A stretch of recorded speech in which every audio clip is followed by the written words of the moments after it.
Deuxième épisode avec mes expertes en hormones. Et cette fois-ci, on va parler de fertilité et on va parler aussi de douleurs durant l'ovulation. On va parler encore une fois de se remplir de chaud. On va remettre en question notre culture, bien entendu. Si vous êtes là, c'est que vous vous attendez à cet objectif-là aussi. Donc, j'ai bien hâte de voir ton feedback suite à l'écoute de ce précieux épisode. Et je te souhaite une bonne écoute. Tous les jours, perceptiblement, religieusement, à l'insu des passants, je m'exerce. Non, ce n'est pas pour devenir un ninja. Non, ce n'est pas non plus un sport de combat. Tous les jours, les exercices pelviens. Deuxième épisode en compagnie de cette belle brochette de spécialistes des hormones. Cette fois-ci, on va parler de fertilité ensemble. Et on va aussi parler de douleurs lors de l'ovulation. Moi, quand mes clientes me disent « j'ai mal à l'ovulation », je ne sais pas quoi faire pour eux autres. Fait que j'ai très hâte de vous entendre sur le sujet. Et avant de commencer, j'ai oublié de vous donner vos cadeaux. Moi, je ne paye pas pour venir au podcast. Je ne fais pas assez d'argent pour ça. Mais j'offre mon livre, mon Pyrénées sans tabou, c'est le premier. Mon deuxième sort bientôt. On a hâte. On a vraiment hâte. 1 an de retard, pareil. C'est moi, c'est tout moi. Donc, voilà le livre qui n'est pas en retard, lui. Il est né en même temps que mon fils en 2022. Wow. Donc, je sais que vous l'avez déjà. Vous le donnerez en cadeau. Oui, on va le faire tirer. Même ton chum, lui, Mayali. Oui, il l'a adoré. Ah, même les chums peuvent lire ça. Oui. C'est fou, réel, pour nous comprendre un petit peu mieux. Bon, ben écoutez, allons-y de l'histoire. Puis les filles, quand je lis l'histoire, s'il y a des choses qui ressortent, n'oubliez pas de les noter. Puis moi, je viens vous voir là, avec le regard qui me perce le plus. Donc, allons-y. Oh, j'ai oublié de vous dire comment qu'elle se sent, elle. Voulez-vous le savoir? Bien sûr. Oui. C'est important. Fait que je vais le réouvrir parce que j'avais pas pris la bonne photo. Continue. Parfait. Donc, ici, on ressent de la tristesse, de la déception, mais aussi de l'espoir, de la persévérance et faire confiance. Wow. Oh. Je nomme mon histoire le grand voyage de l'attente. Une histoire où se côtoient espoir et déception. Mon amoureux et moi avons décidé de fonder une famille et de concevoir notre enfant. Je porterai notre enfant. Après avoir rencontré mon médecin pour lui demander une référence en fertilité, l'attente débute 1 an, avant le premier appel de prise en charge. Toute contente, on écoute attentivement les directives, les processus, les tests à passer, etc. C'est un processus qui demande beaucoup de patience et bien connaître son cycle parce que les tests sont dans des moments très précis de notre cycle. Par chance, ça fait plusieurs années que je suis connectée à mon cycle. Après tous ces tests, me voilà à la recherche d'un donneur. Une des choses qui m'a le plus déroutée dans ce processus, c'est la recherche du donneur. Naviguer sur des sites et trouver un donneur pour une insémination, c'est très particulier. Tu as des choix presque infinis sur les caractéristiques physiques du donneur, des photos de lui bébé, enfant, adulte. Hey, c'est pas quelque chose que je savais, ça, moi. Je suis en train d'apprendre, là. Tu peux même entendre sa voix. Alors, tu navigues dans des sites, comme si tu naviguais sur une application de rencontre.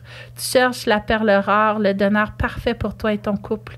Je savais que la RAMQ rembourse 850 $ par semence, mais ce que je savais pas, par contre, c'est que tu dois payer environ 1 000 $ en balance. Et tout cet argent pour une insémination. C'est triste, choquant et injuste. Je n'ai pas choisi d'être lesbienne. Pourquoi dois-je payer une fortune pour vivre une grossesse et avoir un enfant? Je vis beaucoup de colère et des sentiments d'injustice dans ce processus-là, surtout quand je vois les parents qui négligent leurs enfants, pour qui, eux, ça a été super facile de fonder leur famille. J'ai plongé dans ce processus un peu naïvement, sans penser que ça pourrait être long et laborieux, mais après 4 inséminations infructueuses, je perds un peu ma naïveté.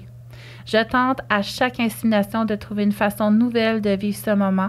Je me mets belle, je ne porte pas de jaquette d'hôpital. Lors de l'insémination, ma blonde me caresse les cheveux. Bref, j'essaie de me détendre le plus possible tout en ayant un spéculum dans le vagin et les pieds dans les étriers. On est loin d'un moment érotique, mettons. Ce sont les 14 jours d'attente post-insémination qui sont les plus interminables. Tu navigues toujours dans cet espoir que cette fois-ci, c'est la bonne fois, sans toutefois trop focusser sur ce qui se passe dans ton corps. Même si tu ne veux pas compter les jours, tu sais à quel jour post-ovulation tu es rendu. C'est toujours dans la tête à quelque part, l'espoir est présent, mais la peur d'être déçu également. Un mélange de feelings bizarres. Quand tes règles arrivent, la déception prend le dessus. J'essaie de comprendre pourquoi je ne deviens pas enceinte. Ma fertilité est bonne, pourtant je suis en santé. Peut-être qu'il n'y a tout simplement rien à comprendre et que je dois simplement faire confiance à mon corps et en la vie. Peut-être qu'un jour, je pourrai écrire mon histoire avec une belle fin. Un bébé qui grandit dans mon bedon. Et moi, je vais brailler. Oh.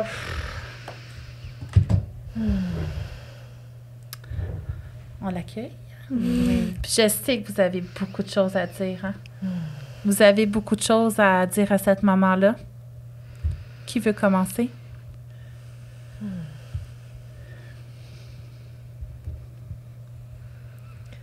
Oui, je peux y aller. C'est vraiment, je pense, un support émotionnel, tu sais. Je pense qu'on est vraiment dans... Tu sais, de lui montrer qu'on est là, qu'on la comprend, que, tu sais, elle n'est pas toute seule, que c'est fréquent que ça ne marche pas au premier coup, ni au deuxième, ni au quatrième. Donc, qu'elle ne perde pas espoir, tu sais. C'est sûr qu'il y a plein de choses à faire, tu sais, si on pouvait regarder qu'est-ce qui se passe autour de ses hormones, qu'est-ce qui se passe au niveau de son stress, de façon un peu plus objective, tu sais, on pourrait aller loin dans comme un bilan, disons, un bilan de santé complet, un bilan hormonal, un bilan de son système nerveux, thyroïdien, etc., voir est-ce qu'il y a quelque chose qui accroche, tu sais, quelque part, mais sinon, c'est vraiment de rester ancré dans sa confiance, puis de ne pas perdre espoir, de continuer à bien se nourrir, de faire confiance que le bon moment va venir, de ressentir est-ce qu'il y a une petite âme qui veut s'incarner en elle. Souvent, les femmes, on le ressent, quand on est sensible, on le ressent que le bébé il est là déjà, puis il n'est pas encore implanté, tu sais, qu'il s'en vient en tout cas. Donc, c'est ça que je commencerai par lui dire. Courage, confiance.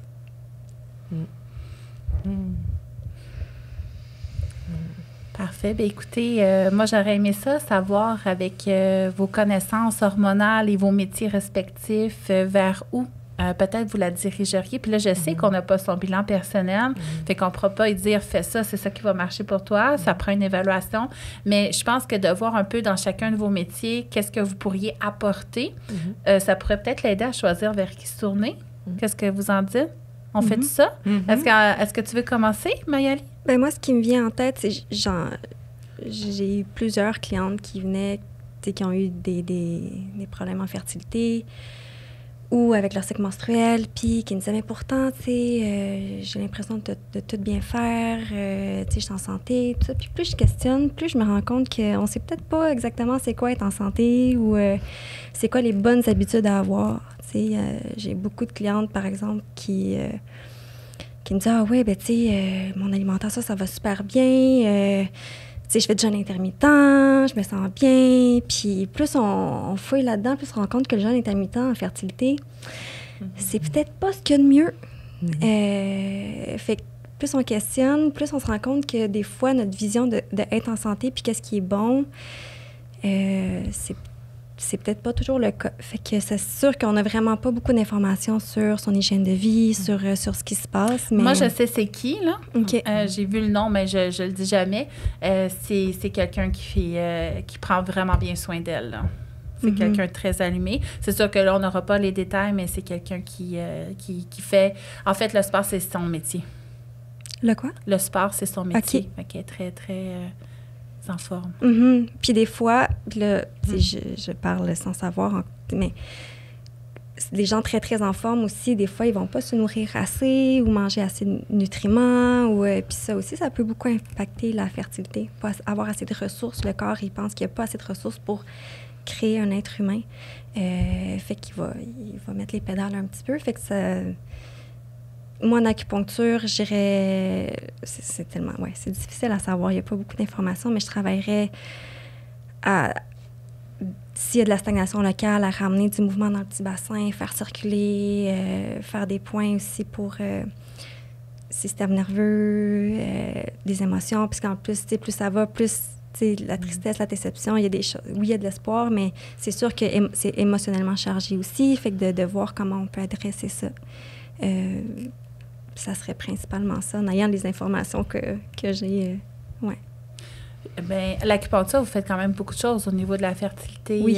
Justement, ça peut valoir la peine, même dans un processus de base qui n'est pas compliqué, de consulter en acu pour aider là, à mettre toutes les chances de son côté. Absolument. Absolument. Puis au niveau psycho, même?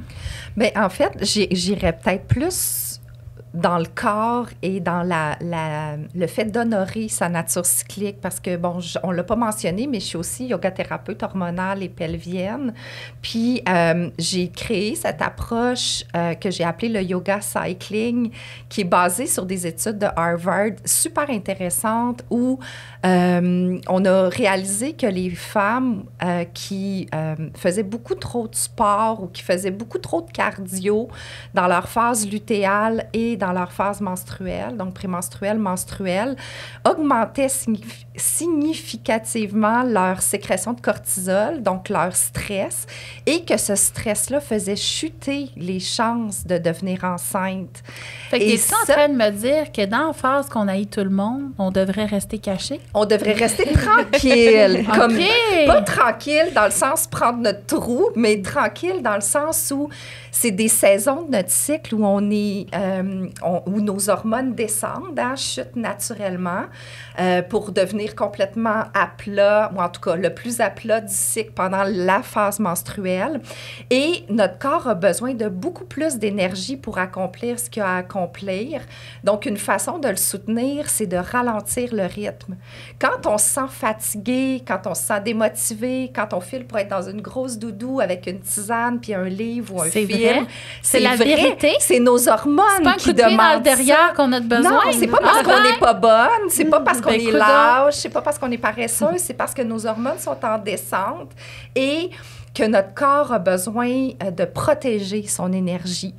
Et le problème, c'est que si on lutte contre ça, puis si on lutte contre ça de toutes sortes de façons, dont en s'entraînant ou en se surentraînant pour notre capacité corporelle pendant cette saison-là de notre cycle. Puis là, je fais référence, puis je dis pas que c'est ça exactement qui se passe dans le cas qu'on discute, parce qu'on a effectivement pas beaucoup d'informations, mais de juste prendre conscience que de pousser la machine dans des phases de notre cycle où nos hormones sont beaucoup plus basses ou sont à plat, puis que notre corps a beaucoup moins de ressources, c'est plus risqué pour faire augmenter notre sécrétion de cortisol et justement partir cette cascade de conversion hormonale qui va nous amener à trop d'estrogène, pas assez de progestérone. Puis là, on peut avoir des défis d'implantation, des défis de gestation et toutes sortes de défis qui sont liés à la fertilité. Donc, là où je remets mon saut de yoga-thérapeute hormonal, puis c'est bon pour le yoga, mais c'est bon pour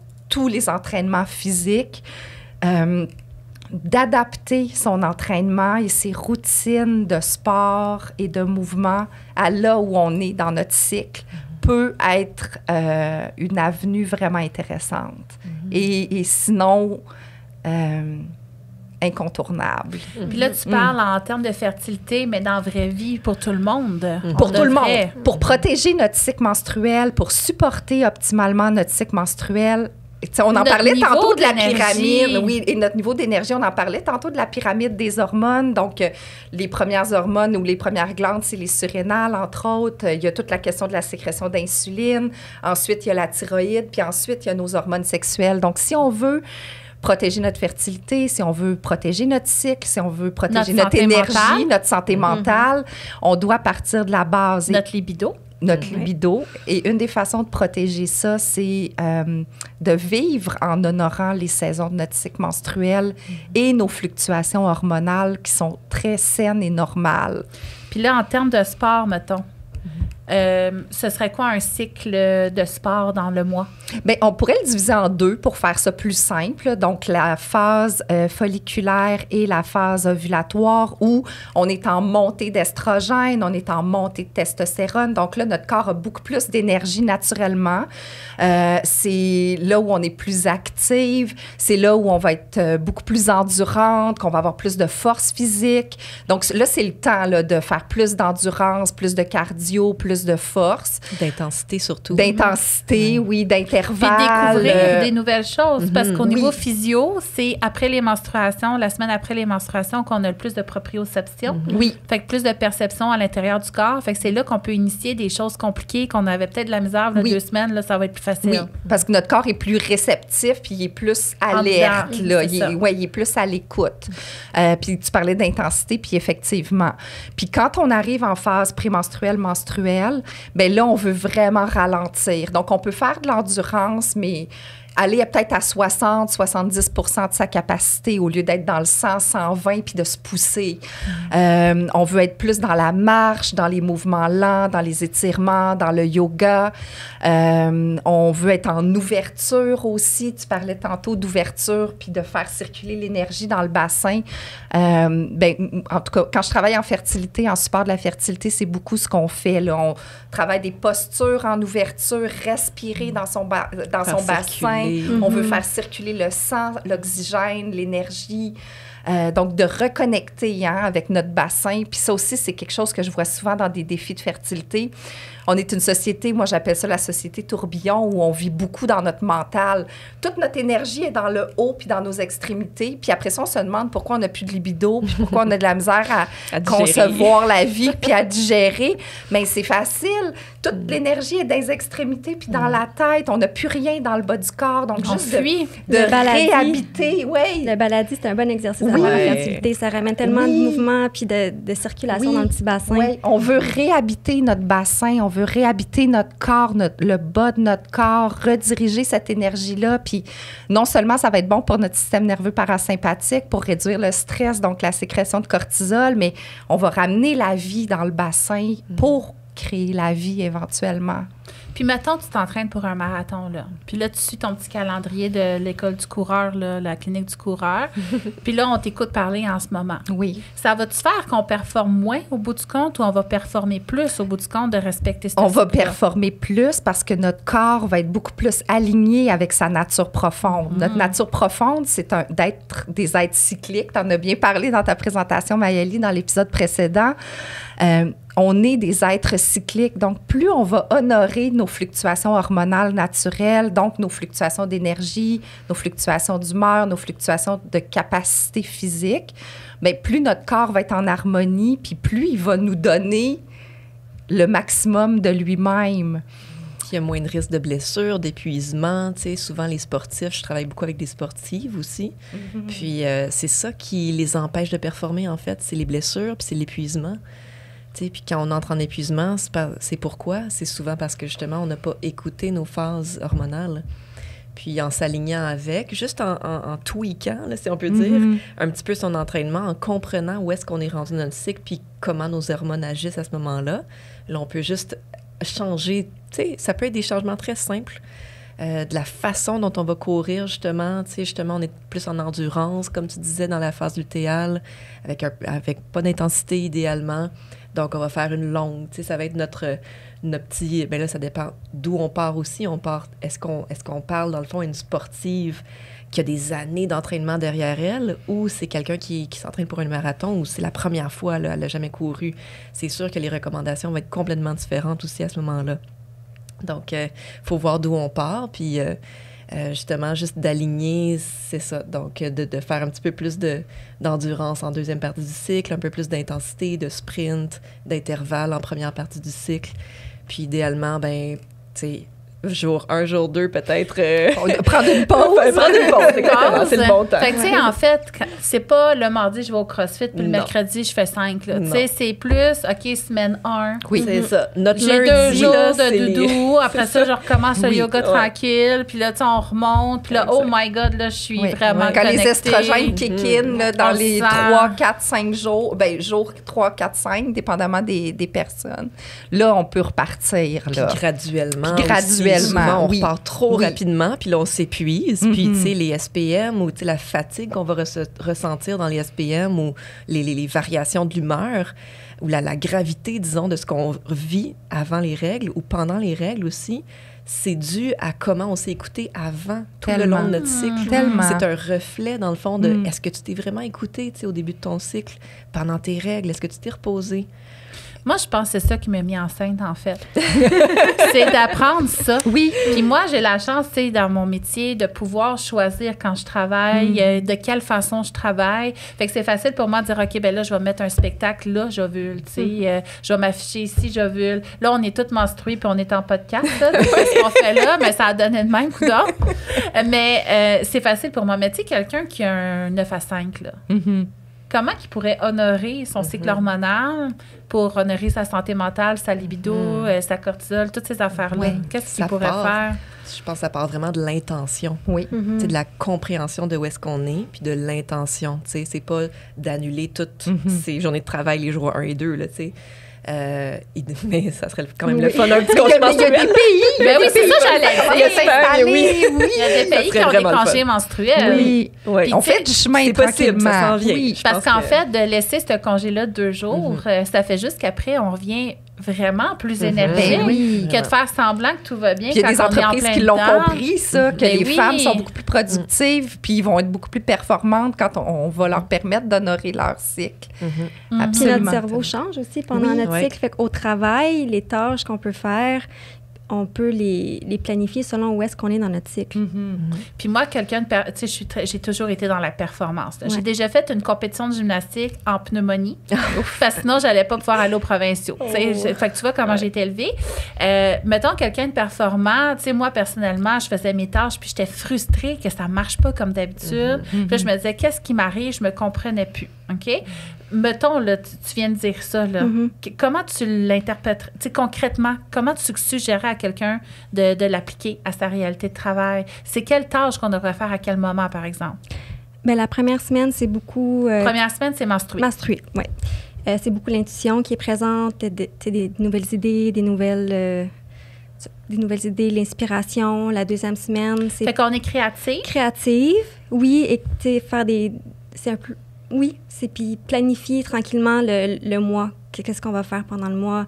Mais à partir de ces idées-là qui jaillissent pendant la première semaine, la deuxième semaine, c'est ça, plus planifié dans l'organisation, structuré, mettre en place l'énergie. À Médecine, c'est l'énergie du bois, c'est l'arbre qui pousse, il y a une ligne directrice, il s'en va vers l'avant.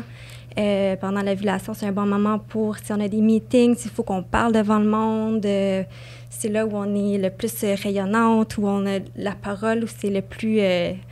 où on parle le mieux, on s'exprime le mieux. Dans la troisième semaine, c'est plus... ou plutôt, l'ovulation, là, après ça, dans la phase lutéale, après l'ovulation puis avant les règles, c'est plus où notre cerveau... Le ratio entre l'estrogène et la progestérone fait qu'on est plus attentif aux détails. Fait que c'est là où on va plus pouvoir perfectionner les choses, voir les détails qui nous échappaient, qu'on va pouvoir finaliser aussi. C'est un bon moment pour clore des dossiers. Tu sais, plus on approche dans la période prémenstruelle de finir... c'est un bon moment pour finir ses impôts, mettons. Tu sais, finir des choses que c'est... Bon, OK, c'est fini. Là, je peux passer à la prochaine étape, au prochain cycle. Fait que c'est... Une fois qu'on comprend que notre cerveau n'est pas pareil à travers tout le cycle, mais au travail, même s'il faut qu'on fasse du 9 à 5, bien, il y a des tâches qu'on peut placer dans notre cycle pour pouvoir être plus optimal dans notre énergie aussi. Parce qu'en fait, si, mettons, là, on est dans une phase où on serait plus en train de closer, Mhm. mais qu'on essaye d'initier, Mais c'est on lutte contre nous-mêmes. Exactement. Fait qu'on est juste moins efficace, puis on va être peut-être déçu du résultat aussi. Là. Puis mettons, là, on parle de quelqu'un dans un bureau, parce que de la façon que tu parles, j'imagine vraiment comme quelqu'un dans un bureau, genre un architecte. Tu sais, j'imagine l'architecte. Mais l'infirmière, elle fait quoi, elle? Elle subit. C'est pour ça que tellement d'infirmières qui ont des déséquilibres aussi hormonaux. Qui sont en burn-out. Qui sont en burn-out, qui ont des troubles menstruels, parce qu'en plus, il y en a beaucoup qui travaillent de nuit, puis les cycles circadiens sont à l'envers. Souvent, ils mangent 2-3 bouchées de Bartone entre 2 clients, fait que l'alimentation aussi n'est pas optimale. Fait que c'est vraiment difficile pour ces femmes-là d'être équilibrées à travers leur cycle. Ouais, j'en ai beaucoup d'infirmières aussi comme clientes, puisque où est-ce qu'on part toujours, c'est de la respiration. Si ils sont capables de prendre des pauses un petit peu de respiration, tu sais, en s'en allant en toilette, tu sais, parce qu'il y en a beaucoup qui travaillent à l'urgence en plus. Fait il y en a qui n'ont pas le temps d'aller aux toilettes. Ils n'ont pas le temps, là, tu sais. Fait qu'on est vraiment là. Fait que c'est ça. C'est comme il y a un long chemin à faire, mais à un moment donné, on peut pas faire avec ce qu'on n'a pas, là, tu sais. Il faut absolument commencer en quelque part, puis faire peut-être des changements dans la vie si vraiment la femme est rendue à un point où elle en peut plus, puis ça nuit vraiment à sa santé, tu sais. Parce qu'à un moment donné, il faut que ça compense à quelque part. Ben oui. Fait que si elle reste performante au travail, sa vie de tous les jours, c'est là Mais, qu'elle va pallier. Oui, puis moi, souvent, c'est un peu le même scénario que toi, Karine. Puis souvent, je vais travailler beaucoup avec la respiration ou avec des moments de plaisir. Parce que notre cerveau ne fait pas la différence, en fait, s'il est en détresse pour vrai ou s'il est en détresse parce qu'il y a un mammouth qui court après. Puis c'est un peu ça, le feeling que le corps puis le cerveau primitif ont quand on est contre nature. Puis, par exemple, on travaille à la course dans une urgence en pleine phase prémenstruelle, menstruelle. Mais ce que je dis souvent, moi, à mes clientes, c'est ça. C'est comme, essaye de prendre des micro-pauses, là, même si c'est 3 respirations dans un coin ou dans tes moments où tu vas être à la maison sur un rythme de 24 heures, d'essayer de prendre même si c'est 5 minutes pour te reconnecter à quelque chose qui va te mettre en joie, qui va te mettre dans le calme, qui va te mettre dans le plaisir, pour juste rééquilibrer puis rappeler au cerveau que je suis en sécurité, même si je suis en mode performance et productivité puis que c'est pas aligné.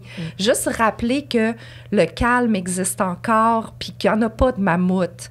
Puis ça peut faire une grosse différence aussi parce que tout le sympathique, qui est notre système nerveux associé à l'actif, va venir se rééquilibrer un petit peu avec le parasympathique puis ça ne sera pas une panacée. Là. On s'entend qu'on ne sauvera pas le monde de cette façon-là. Puis comme tu dis, des fois, il faut faire des choix puis des ajustements. Mais ça peut être un moindre mal. Et je l'ai vu avec beaucoup de clientes infirmières, entre autres aussi, médecins même. Le fait de prendre ces pauses de respiration, de prendre des moments de plaisir.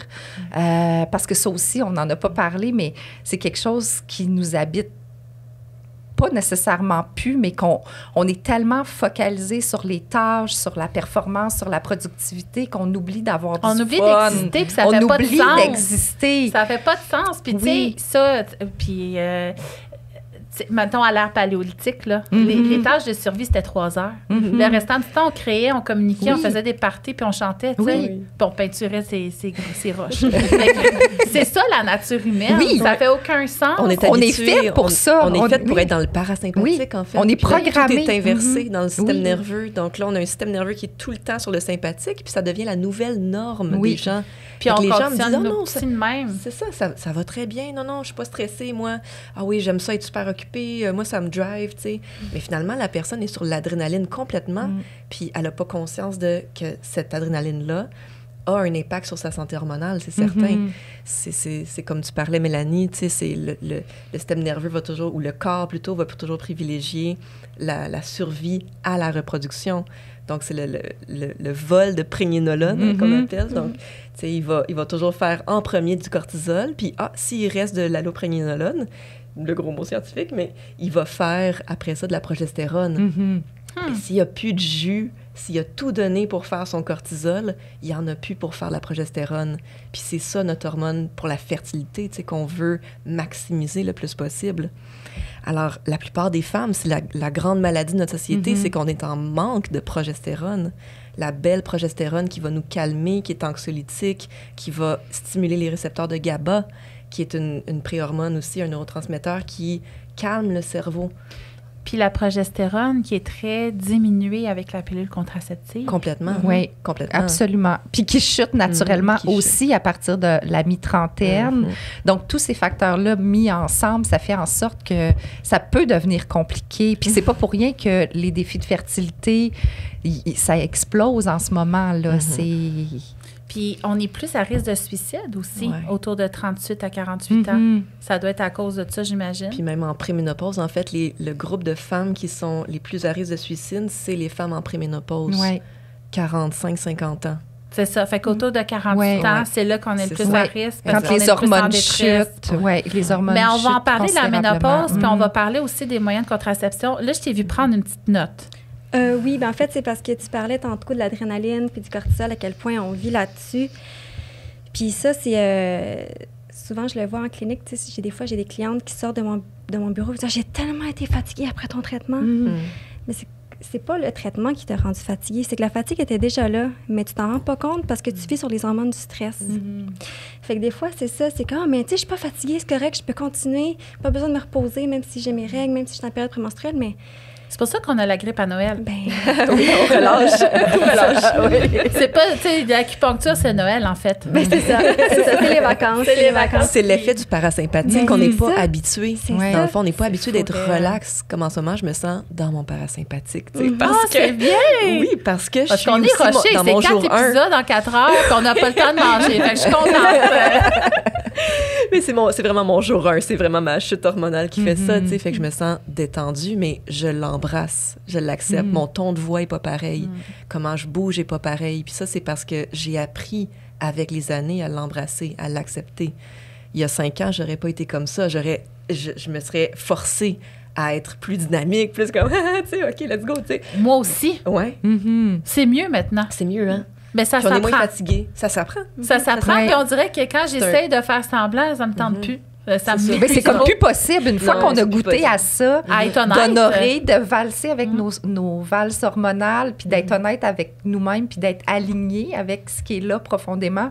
C'est pas possible de retourner en arrière, là. Fait que c'est On pour ça, sent hier, qu'on se trahit. Oui, exact. on se trahit, mais ça épuise. Puis hier, j'étais à Ça s'explique à la radio. Puis j'ai fait peur à tout le monde, c'est certain, mais tu sais, dans le fond, j'allais être menstruée aujourd'hui. Fait qu'il fallait, tu sais, il aurait fallu le prévoir. Mais ce que je veux dire, là, il y a 2 choses que je veux dire. Parce que moi, je ramène tout le temps ça aux enfants beaucoup parce que ce que j'ai remarqué, c'est que les femmes sont prêtes à faire des changements pour leurs enfants. Puis là, en parallèle, ça fait des changements pour elles. Fait que quand je ramène ça aux enfants, des fois, ça travaille des choses. Puis pour moi, je trouve ça vraiment dur, notre monde, comment il fait pas de sens. Puis on apprend à nos enfants à fonctionner dans ce monde-là. Puis il y a tout le temps le côté, tu sais, ils vont finir par s'habituer, mais s'habituer à quoi? Est-ce qu'on veut vraiment qu'ils s'habituent à ça? Puis nous, on est vraiment en grosse crise existentielle à la maison. Mais tu sais, à Val-David, tout le monde fait l'école maison, fait que ça passe. Mais on trouve ça très dur. Tu sais, mon gars maternel, lui, il a pris la décision, il va y aller un jour sur 2, tu sais. Fait qu'on l'amène quand il se sent prêt, puis quand il se sent pas prêt, il va pas. Puis je me dis, si de même en première année, je vais juste le retirer. Mais l'école maison, par exemple, ça me prend 1h30, moi, le matin, avec ma grande là, de 9 ans, de faire tout ce qu'on a à faire. Puis on y va à son rythme, puis on y va avec des projets. Puis au bout du compte, en avril, on a fini l'année, tu sais. Elle a tout fait qu'est-ce qu'elle avait à faire à l'école. Fait ce que je veux dire, c'est pas fait toute l'école à la maison, mais puis ça va être une question que je vais vous poser concrètement avec la vie de famille, comment qu'on applique notre cycle hormonal. Il faut quand même faire le souper, puis laver, puis plier, débrasser, là. Moi aussi, là, je parle mal, là. J'ai de la misère à articuler. J'essaie, je vous jure. Mais ce que je veux dire, c'est que je trouve ça faux, tu sais, qu'on oblige nos enfants à être prêts si tôt, qui travaillent toute la journée, ils reviennent à la maison, il faut continuer 1h30. Puis là, après ça, on a les bains, puis là, il faut les coucher. Puis après, tu sais, on est comme passé à côté du fun, tu sais. Souvent, moi, je me dis, Caroline, c'était pas le fun aujourd'hui. Puis je trouve ça triste. Puis je sais pas la solution, là, tu sais, on est comme en train d'explorer des affaires, mais j'avais envie de vous amener vers cette réflexion-là, que ça fait pas de sens, parce qu'on veut essayer, nous, d'avoir quelque chose qui nous représente plus, mais on est en train de modeler nos enfants pour qu'ils vivent comme nous, en fait. Puis ça, c'est triste. Je suis beaucoup là-dedans aussi. C'est sûr que j'ai juste une fille, elle a 2 ans et demi, donc c'est tout nouveau pour moi. Donc j'explore énormément là-dedans, mais j'essaie de voir comment je peux justement être maman différemment, tu sais, à chaque jour. Puis en accordance avec mon cycle, aligné. Comment tu fais ça? Oui, c'est ça. Fait que je suis très, très en contact avec mon énergie, avec mon humeur, mon énergie, comment je me sens. Donc, c'est ça que je vais lui transmettre. Si je me sens vraiment fatiguée, c'est un peu comme je te disais tantôt, si je me sens fatiguée, je suis dans la phase prémenstruelle ou je suis menstruée, je vais pas faire semblant. Je vais pas me forcer pour aller au parc si ça me tente pas.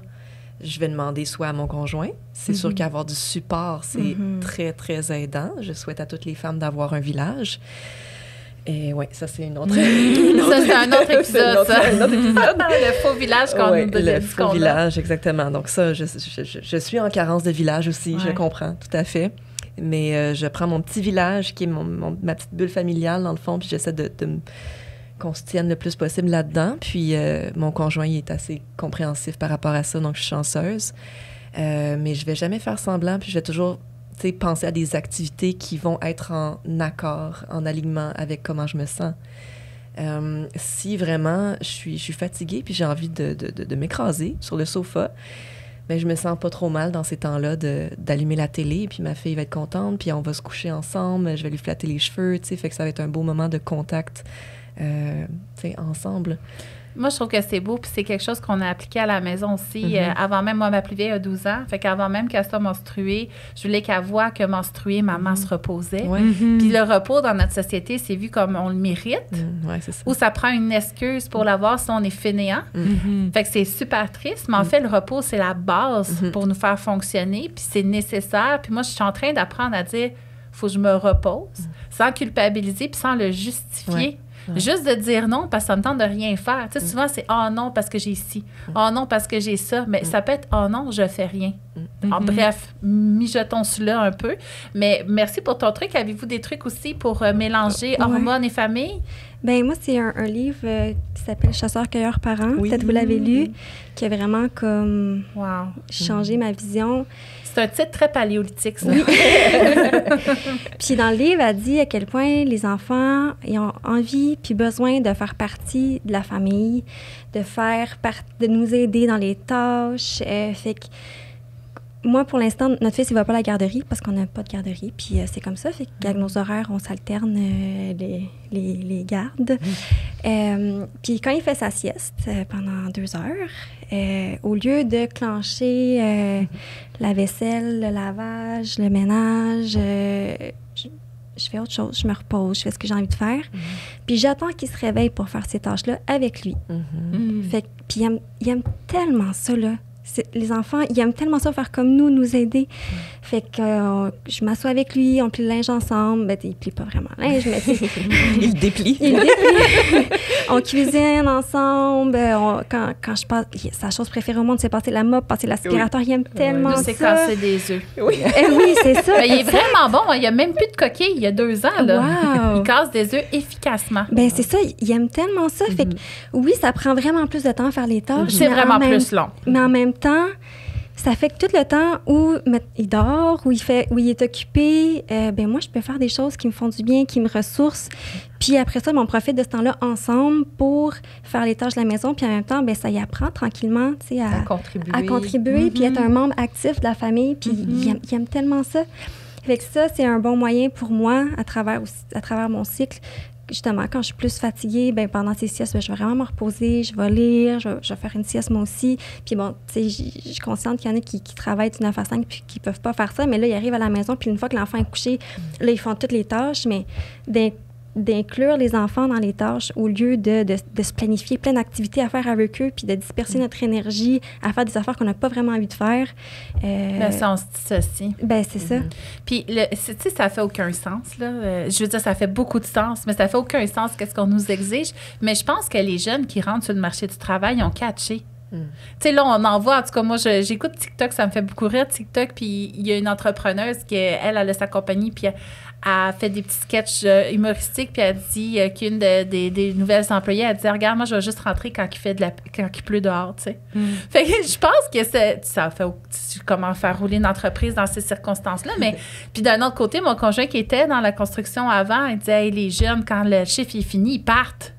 Il t'a insulté de ça. Je dis, voyons, mais c'est toi le problème. Toi, pour finir ton posage de tuyau que tout le monde s'en fout, là, tu manques ton CrossFit, t'es pas là pour voir le spectacle à la garderie de ta fille. Tu sais, c'est quoi le sens, en fait? Fait que, tu sais, c'est beaucoup. C'est une crise existentielle. Là. Mais je pense que comme société, on est en crise existentielle. En ce moment, ça fait pas de sens. Oui, c'est ça. On réalise que le statu quo n'est pas possible. Là. On est comme tout à bout de ce mode de vie tourbillon.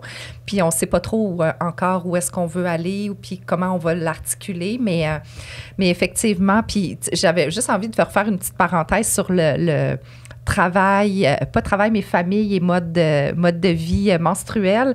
Puis moi, souvent, ce que je vais recommander à mes clientes, puis c'est quelque chose qui semble assez bien fonctionner, c'est de mettre leur cycle, par exemple, sur le frigo ou de l'afficher, puis d'en profiter pour faire de l'éducation avec nos filles, mais aussi avec nos garçons qui vont vivre avec des filles, avec des femmes éventuellement, puis qui vivent déjà avec leur mère, par exemple. Mon 5 ans, il m'a dit, de mettre tout maman est menstruée, je vais te faire un chocolat chaud. Mais c'est ça. Mais je pense que c'est comme ça, tranquillement, qu'on va transformer nos sociétés en exposant nos enfants, en les mettant à contribution, en les éduquant. Leur énergie. En honorant, ben oui, absolument. Puis déjà en honorant, parce que les enfants apprennent beaucoup par exposition puis par modélisation. Donc, si maman honore son énergie, inconsciemment, ça dit... Je peux aussi honorer mon énergie. Moi aussi, j'ai le droit de ne pas avoir le goût ou de ne pas avoir d'énergie ou que ça ne me tente juste pas. Fait que, ouais, je pense que tranquillement, on est dans un mouvement comme ça. Sociétalement parlant, c'est un peu compliqué parce qu'il manque de personnel partout parce que tout le monde veut honorer son énergie. Mais éventuellement, on va trouver l'équilibre, là. C'est sûr. Il va falloir changer quelques modèles. C'est sûr. Il va falloir. Oui. Puis là, on va conclure la portion fertilité parce qu'il y a une petite portion de verre, là, qu'il faut qu'on parle d'ovulation plutôt après. Rapidement, la portion fertilité, bon, ça prend une évaluation complète. Ouais. La fertilité, c'est plus que juste savoir on est où dans le cycle. C'est aussi savoir l'honorer. Puis c'est de changer un petit peu le mode de vie, autant au niveau de la gestion des tâches, mais là, alimentaire, on n'est pas encore rentré là-dedans. On va sûrement rentrer là-dedans bientôt, j'imagine. Là. Mais il y a beaucoup de choses qu'on peut venir changer dans nos façons de faire pour venir honorer, favoriser. Mais effectivement, les pieds dans les étriers avec un spéculum... C'est du stress. On s'entend que c'est du stress. C'est un grand stress pour le corps, pour le mental, pour toute la sphère émotionnelle. Puis effectivement, quand on peut vivre ça ensemble, en couple, quand on peut essayer de ramener de la pleine présence, de la pleine conscience. Nourrir cette bulle du couple. Nourrir par de la bouffe aussi. Par de la bouffe aussi, absolument. Oui, c'est tous des outils qui sont super précieux. Je reçois aussi une thérapeute par rapport à la fertilité bientôt là, qui va venir parler au podcast. Mais là, on va rapidement aller dans notre... prochaine témoignage qui est très rapide. Bonjour, je me questionne sur les douleurs lors de l'ovulation. Je n'ai jamais eu de douleurs menstruelles ni à l'ovulation, mais depuis 1 an et demi, j'ai des grosses douleurs. Seulement les crampes au ventre du côté où j'ovule sont extrêmement douloureuses et ça me fait mal jusque dans l'anus. Quand la crampe commence, je peux même plus m'asseoir tellement ça me fait mal à l'anus. Mais ça, c'est une protalgie fugace, là. Je me questionne si je devrais aller consulter mon médecin ou si quelque chose m'arrive. J'ai 31 ans, 2 enfants, aucune prise d'hormones depuis 3 ans. Fait que je sais pas. Mais moi, j'ai la protalgie fugace. Je sais pas si vous êtes à l'aise d'en parler. Les crampes de cul. Ben c'est ça, c'est en fait des crampes de mollet dans le canal anal. Okay. C'est super dur à évaluer scientifiquement parce que ça apparaît souvent pas de façon... tu sais, on peut pas le provoquer, ça peut apparaître n'importe quand. Puis c'est vraiment douloureux. Il y en a qui perdent connaissance. J'en ai déjà eu, moi, des protalgies fugaces aussi. Ouais. Ça peut arriver à l'orgasme. D'habitude, c'est autour des menstruations. C'est pendant les règles seulement. C'est pendant les règles. Fait qu'on va être plus fragile à ça. Fait que c'est une carence. Parce que les crampes, des fois, c'est plus une carence. Ça pourrait être intéressant de se questionner à ce niveau-là. Mais nous, en physiothérapie, on va venir vraiment relâcher la musculature pour qu'elle soit plus détendue. Puis honnêtement, c'est incroyable le nombre de tensions qu'on a dans notre canal anal. Puis les tensions qui sont le reflet un peu de notre anxiété aussi. Ouais. Puis ça vient chercher un repos incroyable, de venir les détendre. C'est phénoménal. Autant qu'un diaphragme, en fait. Fait que les protalgie fugace. Mais là, je voudrais vous entendre par rapport aux hormones. T'avais un mot allemand, là. Le beau mot officiel. Bon, le mot officiel, OK, je suis désolée pour mon accent. C'est Mittelschmerz. OK, ce qui veut dire en gros douleur du milieu du cycle, tout simplement. Ça viendrait plus de l'inflammation, en fait. La cause serait plus inflammatoire, due aux variations hormonales. Fait qu'il y a cette montée d'œstrogène-là lors de l'ovulation. C'est sûr qu'il y a déjà une inflammation de bas grade, peut-être chronique, sous-jacente, mais là, ça va être empiré par justement la variation hormonale. Puis là, une inflammation, ça pourrait être à cause alimentaire, mais ça pourrait être une maladie inflammatoire comme... c'est sûr que l'endométriose, toutes les maladies chroniques inflammatoires aussi peuvent empirer. Les maladies auto-immunes aussi peuvent empirer le... Pendant l'ovulation? Je pensais que c'était avant les menstruations que ça empirait, les chronicités.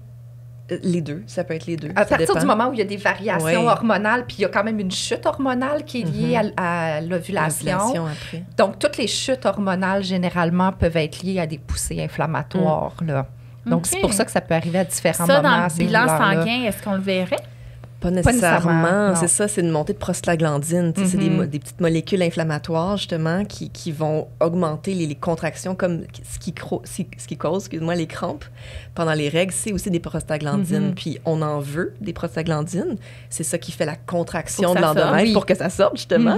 Mais là, il y en a aussi pendant l'ovulation, pendant que l'ovule est sécrété, de l'ovaire. Mais quand c'est trop, c'est là qu'il y a une douleur, puis que ça peut causer des douleurs. Donc, comment on regarde ça de façon alimentaire, les suppléments, les plantes? Mais au niveau médical, y a-t-il des choses qu'il faudrait qu'elle aille vérifier? Peut-être voir s'il y a des kystes au niveau des ovaires, parce que parfois des kystes puis les adhérences d'endométriose peuvent être liées à des douleurs ovulatoires. Même si elle n'a jamais mal de sa vie, ça commence à les kystes, ça peut apparaître et disparaître. Donc, c'est important d'au moins éliminer les causes plus médicales. Puis par la suite, on peut travailler effectivement au niveau de toute la question inflammatoire, réduire l'inflammation au maximum par voie interne, par voie externe. Parfois, juste pour se soulager, par exemple, le petit massage avec de l'huile de ricin ou les cataplasmes de ricin de façon très locale, ça peut beaucoup aider. Le fait de respirer, encore une fois, dans son bassin, d'habiter nos bassins. L'exercice que j'aime beaucoup, moi, c'est de visualiser qu'on vient inspirer dans la douleur, puis on vient expirer à partir d'elle, comme si on voulait la laisser aller. Ça peut aider, encore une fois, à optimiser la circulation du sang, de l'oxygène, des fluides au niveau des ovaires. Il pourrait y avoir quelque chose de médical, inflammatoire. Ça pourrait être des kystes. Fait qu'il faudrait voir. Oui. Puis ça, une prise de sang dans notre cycle, ça change-tu? Mettons, tu checkes ta thyroïde. Absolument. C'est ça. Il faudrait checker nos thyroïdes à quel moment de notre cycle? En bilan sanguin? Il faut savoir que dans le fond, les oestrogènes stimulent la thyroïde, la TSH. Donc, ça se peut qu'au niveau pendant l'ovulation, la TSH soit un peu plus belle que d'habitude. Puis ça, c'est peut-être une des raisons pourquoi les femmes disent « je suis en hypothyroïdie, mais mon médecin la teste. À chaque fois, ça revient beau, mais j'ai encore des symptômes, malgré qu'elle soit quand même dans une zone optimale. » C'est peut-être qu'on l'a juste testé au bon moment dans son cycle, au bon moment de la journée même, où la TSH était pas pire. Puis encore là, il y a toute une autre question de est-ce qu'elle convertit bien la T4 en T3? Est-ce qu'il y a trop de reverse T3, tout ça? La T3 inversée. Mais tu sais, optimalement, si on veut vraiment savoir à la base, moi, je dirais peut-être pendant les règles, tu sais, dans la première semaine du cycle, comme ça, c'est prise de sang menstruée. Pour la thyroïde. Par contre, pour les autres hormones sexuelles, c'est d'autres moments. Non, effectivement. Puis les moments sont super importants pour ça aussi, parce que ça peut faire la différence entre que tout soit normal, tout soit beau, puis que finalement, nos hormones sexuelles aient besoin d'amour. Là. Ouais. Pour les hormones sexuelles, autres que la thyroïde, moi, je propose jamais vraiment le sang. Par contre, parce que c'est pas vraiment c'est pas très représentatif, en fait. C'est trop une photo trop rapide, trop... ça va pas vraiment nous dire est-ce que l'image est aussi belle qu'on la voit, là. Donc, c'est toujours par l'urine que je vais proposer ça avec le Dutch test. OK. Donc, on verra. Wow! Le Dutch, ça, c'est toi qui fais ça en naturo? En fait, c'est pas moi qui le fais, c'est un laboratoire. Donc, je propose aux femmes d'acheter le test. Okay. Et puis, en tant que naturopathe au Canada, on n'a pas le droit je suis pas représentante là, du tout donc je reçois absolument rien. Mais c'est vraiment un test qui est très utilisé, en fait, surtout aux États-Unis, par les naturopathes. Là-bas, ils ont le droit de le prescrire. Mais ici, ça doit être recommandé par un médecin. Mais sinon, en tant que naturopathe, je peux juste dire à la personne d'aller acheter son test. Et puis, elle va recevoir le test à la maison, puis elle va recevoir ses résultats. Puis après ça, je vais l'aider à l'analyser. Là. Puis elle, là, serait mieux de le faire à quel moment du cycle? Donc, ça dépend encore ce qu'on veut voir, mais si souvent on teste la progestérone, donc on va vouloir que ça soit entre le 5 puis le 7e jour après l'ovulation.